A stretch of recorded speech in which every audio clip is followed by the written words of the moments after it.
수연은 중견 회계법인에서 15년째 근무하는 평범한 회계사였다.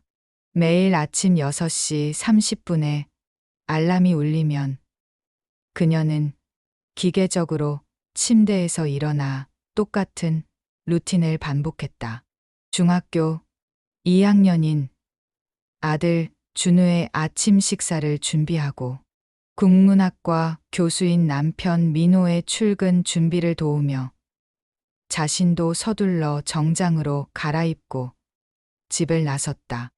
지하철 2호선을 타고 강남역까지 40분, 그리고 회사에서 저녁 7시까지 각종 재무제표와 세무 업무에 파묻혀 지내는 것이 그녀의 일상이었다.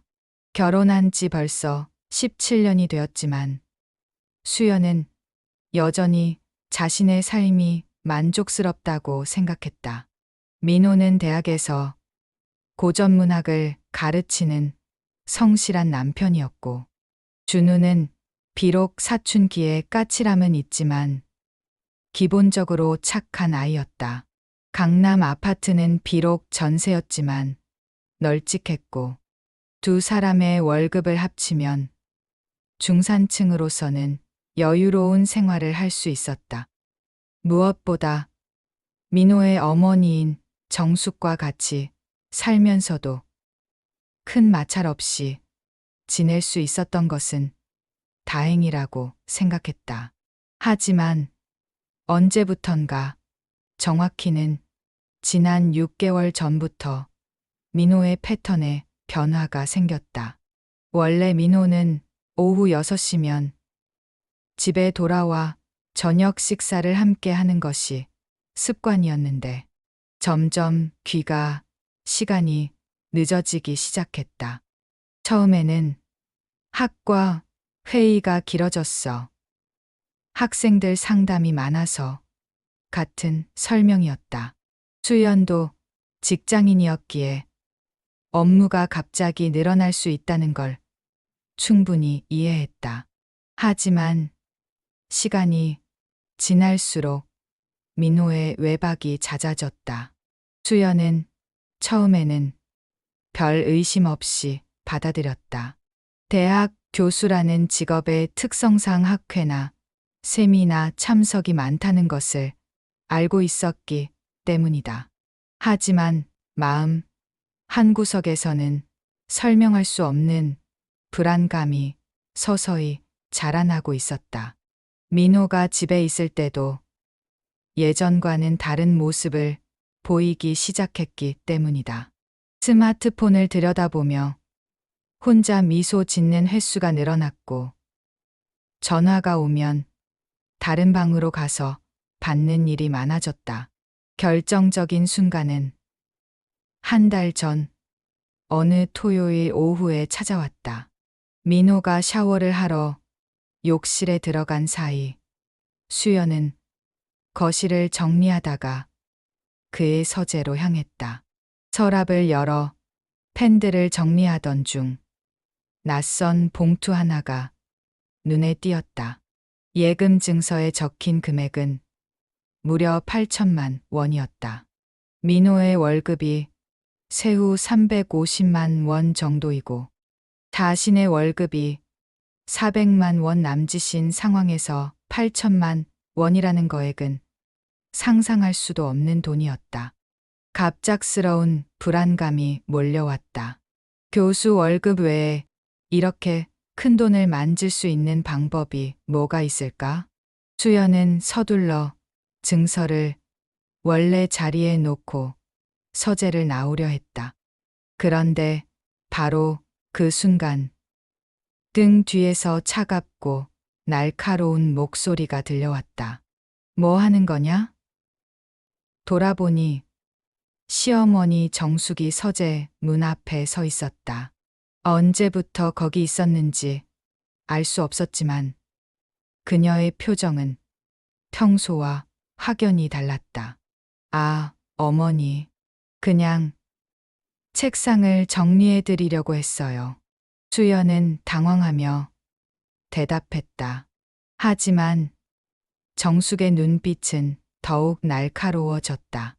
남의 서재를 함부로 뒤지는 게 정리야? 그 돈은 우리 민호가 연구비와 강연료로 힘들게 모은 돈이니까 신경 쓰지 마. 정숙의 설명은 그럴듯했지만 어딘지 모르게 어색했다. 연구비나 강연료로 몇 달 만에 8천만 원을 모을 수 있을까? 그리고 왜 아내인 자신에게는 말하지 않았을까? 며칠 후 수연의 의심은 현실이 되었다. 금요일 오후 회사에서 일찍 퇴근한 수연은 준우의 학원비를 내러 대학 근처 은행에 들렀다. 업무를 마치고 나오던 길에 근처 북카페에서 차 한잔 하며 쉬어가려고 했다. 2층으로 올라가서 자리를 잡으려는 순간 수연의 발걸음이 멈췄다. 창가 자리에 앉아있는 민호가 보였기 때문이다. 하지만 더 놀라운 것은 그의 맞은편에 앉아있는 상대였다. 20살 정도로 보이는 젊고 예쁜 여학생이었다. 두 사람 사이의 분위기는 단순한 교수와 학생의 관계로 보기에는 너무나 친밀했다. 특히 민호가 그 여학생의 손을 잠깐 잡는 장면을 목격한 순간 수연의 세계는 흔들리기 시작했다. 집으로 돌아온 수연은 더 이상 참을 수 없었다. 오늘 대학 근처에서 당신을 봤어요. 누구와 함께 있었는지 설명해 주세요. 직설적으로 물었다. 민호의 표정이 순간적으로 굳어졌다가 금세 평상시의 모습으로 돌아왔다. 아, 그거? 내 제자야. 논문 지도 받으러 온 학생이고 카페에서 만나서 상담해 준 거야. 그런데 왜 제자와 손을 잡고 있었어요? 수연이 추가로 물었을 때 민호의 얼굴에는 순간적으로 당황의 기색이 스쳤다. 손을 잡았다고? 그건 내 착각이야. 그냥 학생이 울어서 위로해 준 것뿐이야. 이상하게 의심하지 마. 민호는 날카로운 눈빛으로 수연을 쏘아보며 말했다. 그날 밤 시어머니 정숙이 수연을 따로 불렀다. 수연아, 너 오늘 민호한테 뭔 소리를 한 거냐? 정숙의 목소리에는 분명한 불만이 담겨 있었다. 교수라는 직업이 얼마나 바쁘고 복잡한지 이해하지 못하는 것 같구나. 그날 이후 수연의 일상은 완전히 달라졌다. 수연은 민호를 몰래 따라다니기 시작했다. 어느 목요일 오후 수연은 회사에 반차를 냈다. 대학 정문 앞 카페에 자리를 잡고 민호의 연구실이 있는 인문대 건물을 주시했다. 오후 3시부터 6시까지 3시간 동안 기다렸지만 민호는 연구실에서 나오지 않았다. 집에 돌아와서 민호에게 오늘 몇 시까지 학교에 있었어요? 라고 자연스럽게 물어봤다. 민호는 늦게까지 있었어. 7시쯤 나왔나? 라고 대답했다. 수연은 가슴이 철렁 내려앉았다. 분명한 거짓말이었다. 다음 주 금요일 수연은 민호의 휴대폰에 설치된 위치 추적 앱을 확인해 보기로 했다. 떨리는 손가락으로 앱을 실행해 보니 민호의 현재 위치가 표시되었다. 놀랍게도 그는 대학이 아닌 강남구의 한 오피스텔 단지에 있었다. 수연은 즉시 택시를 타고 그 주소로 향했다. 20분 후 도착한 곳은 깔끔하게 지어진 신축 오피스텔 단지였다.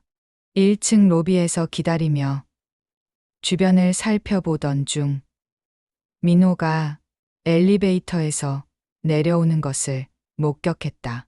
그런데 그는 혼자가 아니었다.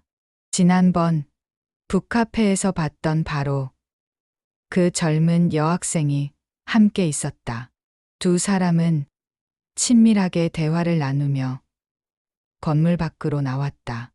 민호는 그 여학생의 어깨에 자연스럽게 팔을 두르고 있었고 그녀는 민호의 품에 안겨 걷고 있었다. 더 이상 교수와 학생 사이의 관계로 해석할 수 없는 모습이었다. 수연은 놀란 가슴을 진정시키며 그들을 따라갔다. 두 사람은 근처 일식집으로 들어갔다. 1시간 정도 후 두 사람은 다시 오피스텔로 돌아갔다. 이번에는 수연이 용기를 내어 건물 안까지 따라 들어갔다. 엘리베이터 층수 표시를 보니 12층에서 멈췄다. 수연은 계단으로 12층까지 올라가 복도에서 기다렸다. 얼마 후 한 호실에서 웃음소리가 들려왔다. 수연은 문 앞에 귀를 대고 들어봤다. 지은아, 내가 있어서 정말 행복해. 민호의 목소리가 들려왔다. 이어서 오빠, 저도 오빠와 함께 있을 때가 가장 편하네요 라는 여학생의 대답이 들렸다. 그 순간 수연은 온몸에 소름이 돋았다. 지은이라는 이름, 그리고 오빠라는 호칭. 이것은 분명히 불륜이었다. 수연은 증거를 남기기로 했다. 잠시 후 두 사람이 현관문을 열고 나오는 모습을 담을 수 있었다. 민호가 지은을 품에 안고 키스하는 장면까지 선명하게 녹화되었다. 저녁 시간이 되자 민호가 평상시와 다름없는 모습으로 집에 들어왔다. 더 이상 참을 수 없었다. 수연은 휴대폰을 꺼내 촬영한 동영상을 민호 앞에 내밀었다. 이게 다 뭔지 설명해 보세요. 민호의 얼굴이 순간적으로 하얗게 변했다. 이건 어떻게? 민호는 말을 더듬으며 당황했다. 민호는 한참을 침묵하다가 결국 입을 열었다. 지은이는 내 제자야. 하지만 그냥 제자가 아니라 그는 깊은 숨을 들이쉬고는 폭탄 같은 말을 내뱉었다. 대학생 때 사귄 첫사랑이었어. 몇 년 전에 우연히 다시 만나게 됐고, 그래서 수연의 목소리는 점점 높아졌다. 그녀가 내 아이를 키우고 있을지도 몰라. 민호의 고백에 수연은 심장이 멎는 듯한 충격을 받았다. 20년 전 일이야. 지은이가 임신했었는데 그때는 서로 어려서 결혼할 수 없었어. 그래서 헤어졌고 나는 너와 결혼했잖아. 그런데 몇 년 전에 지은이가 나타나서 그때 낳은 아이가 내 아이라고 하더라고. 그럼 그 8천만 원은 양육비야. 바로 그때 방 안에서 이 모든 대화를 듣고 있던 준우가 눈을 박차고 나왔다. 아빠가 다른 아이를 키우고 있다고요? 그럼 저는 뭐예요? 민호는 준우를 달래려 했지만 준우는 아빠를 믿었는데 이제는 아무도 믿을 수 없어요. 라며 울부짖으며 자신의 방으로 뛰어 들어갔다. 그 순간 거실 한쪽에서 지켜보고 있던 시어머니 정숙이 나타났다. 역시 그럴 줄 알았어. 만약 그 아이가 정말 민호의 자식이라면 이 집 재산은 당연히 그 아이 몫이야. 수연은 분노에 차서 소리쳤다. 어머니, 그럼 우리 준우는 뭐가 되는 거예요? 정숙은 냉정하게 대답했다. 준우도 우리 핏줄이지만 먼저 태어난 아이가 있다면 그 아이가 우선이지. 수연은 이 모든 상황이 믿기지 않았다.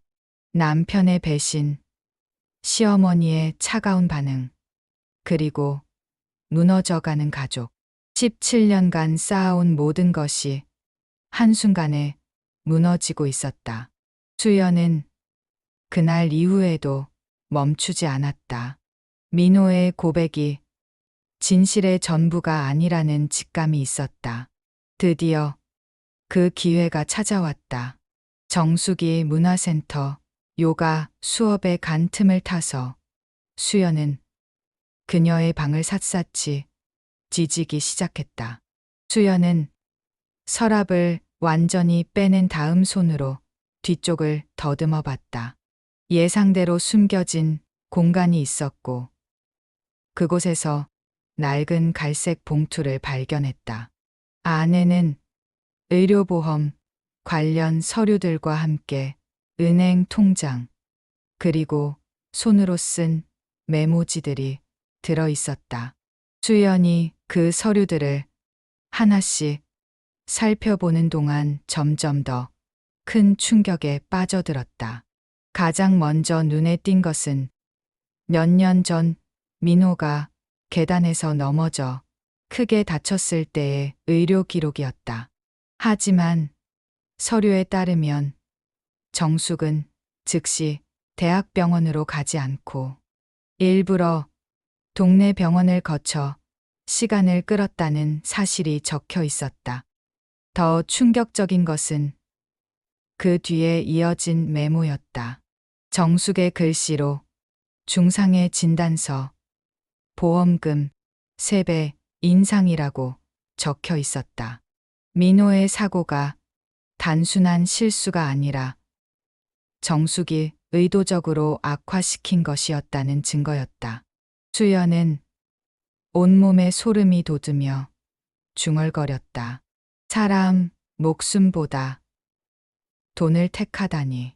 수연은 더 이상 혼자 이 비밀을 간직할 수 없었다. 그녀는 서류들을 들고 곧장 민호에게 달려갔다. 대학 연구실 문을 박차고 들어가 책상 위에 서류들을 펼쳐놓으며 외쳤다. 당신, 어머니가 이런 짓을 했다고. 민호는 처음에는 말을 잇지 못하다가 점점 얼굴이 붉어지며 수연을 노려보기 시작했다. 말도 안 돼. 어머니가 그런 분이 아니야. 마침내 모든 것이 폭발하는 순간이 왔다. 더 이상 참을 수 없었던 수연은 어느 저녁 온 가족을 거실에 불러 모았다. 이제는 끝내야 해요. 수연의 목소리는 떨렸지만 확고했다. 당신의 외도와 숨겨진 자식, 그리고 어머니의 보험금 조작, 이 모든 걸 더 이상 숨길 수는 없어요. 민호는 고개를 푹 숙이며 한참을 침묵했다. 미안해, 수연아. 정말, 정말 미안해. 하지만 바로 그 순간 예상치 못한 반전이 일어났다. 민호가 떨리는 손으로 자신의 휴대폰을 꺼내 수연에게 내밀었다. 그런데 수연아, 너도 깨끗하지 않잖아. 화면에는 수연이 대학 동기 상훈과 주고받은 메시지들이 떠 있었다. 회사 기밀 자료를 넘겨주고 대가를 받았다는 내용이었다. 수연은 얼굴이 새하얗게 변했다. 이것도 설명해봐. 내가 회사 돈을 빼돌린 것도 모두 여기 있어. 민호는 경악하며 수연을 향해 소리쳤다. 결국 너도 똑같지 않냐. 준우는 이 모든 것을 지켜보며 울부짖었다. 그만해. 이제 그 누구도 믿지 않을 거야. 결국 경찰이 출동했다. 민호는 횡령과 불륜으로, 정숙은 보험 사기로, 그리고 수연 역시 업무상 배임으로 각각 조사를 받게 되었다. 그날 밤 텅 빈 집에 홀로 남겨진 수연은 거실 바닥에 주저앉아 울었다. 17년간 쌓아온 모든 것이 하루아침에 무너져 버렸다.